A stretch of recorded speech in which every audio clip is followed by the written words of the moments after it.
Caramel pudding చేశానండి. Taste మాత్రం next లెవెల్‌లో వచ్చింది. ప్రాసెస్ చూసారంటే ఎంత సింపుల్ అనుకుంటారు మీరైతే అసలు. మిక్సీ జార్‌లోకి బ్రెడ్స్‌ని చిన్న చిన్న పీసెస్‌గా కట్ చేసుకొని వేసుకొని, ఆ తర్వాత షుగర్‌ని కూడా యాడ్ చేసుకొని 2 ఎగ్స్‌ని కూడా యాడ్ చేసుకోండి. ఆ తర్వాత ఏముంది చెప్పండి, మిల్క్‌ని కూడా తగినంత యాడ్ చేసుకొని బాగా మిక్సీ చేసేయాలి. చాలా స్మూత్‌గా ఉండాలండి. ఆ తర్వాత ప్యాన్‌లోకి తగినంత షుగర్‌ని కూడా యాడ్ చేసుకొని ఇలా ఒక సిరప్ టైప్‌లో చేసుకోవాలండి. దాన్ని మనం ఒక దేనిలో అయితే చేసుకోవాలనుకుంటున్నామో ఆ ప్యాన్‌లోకి అయితే ట్రాన్స్‌ఫర్ చేసుకోవడమే దాన్నంతటిని. అంత బాగా స్ప్రెడ్ అయ్యేలా చేసుకోవాలి.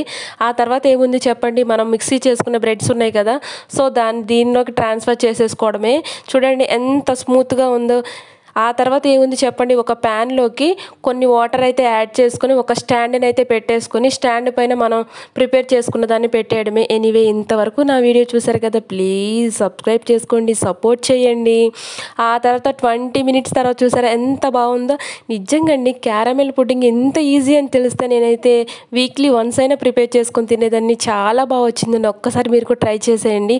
ఎనివి నా వీడియో చూసారు కదా, నచ్చే ఉంటుంది కదా, ప్లీజ్ సబ్స్క్రైబ్ చేయొచ్చు కదండి. చూసారా అసలు ఆ కలర్ చూస్తుంటే తినాలనిపిస్తుంది కదా, నిజం చెప్పండి. ప్లీజ్ సబ్స్క్రైబ్ చేసుకోండి, లైక్ చేయండి.